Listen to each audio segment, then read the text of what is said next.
Tribuners, penertiban Pasar Madika hari kedua, pedagang sebut pemerintah cari duit.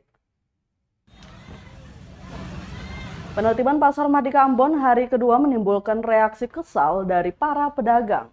Salah satu pedagang, Maria, menilai kebijakan untuk penertiban Pasar Madika Ambon tidaklah baik. Pemerintah kota atau Pemkot Ambon dinilai hanya ingin mencari keuntungan di balik penertiban yang dilakukan. Pernyataan itu dikhususkan bagi para pedagang rempah-rempah yang berjualan tepat di sebelah kanan pagar proyek revitalisasi Pasar Madika Ambon. Menurut Maria, lapak pedagang di situ tidak perlu dibongkar karena keberadaannya sama sekali tidak menutupi badan jalan. Maria membandingkan dengan pembangunan puluhan lapak di atas trotoar Jembatan PU hingga Pantai Losari. Menurutnya trotoar yang diperuntukkan bagi pejalan kaki, Pemkot Ambon malah membangun lapak di situ.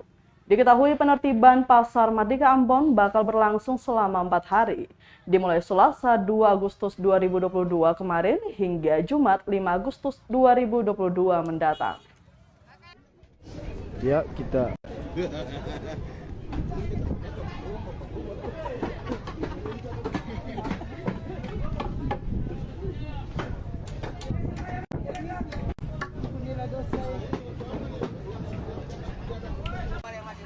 trotoar yang masih bagus jadikan pasar. Yang di sini mana ke atas, ada agak kesing. Bisa bikin trotoar jadikan pasar.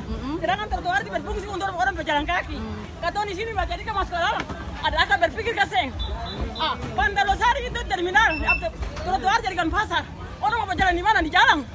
Semua jadikan trotoar ini. Kalau trotoar saja. Berarti dong punya kebijakan ini sih. Itu kebijakan ini ada logika berpikir sedikit. Yang pemerintah ini semua mau duit.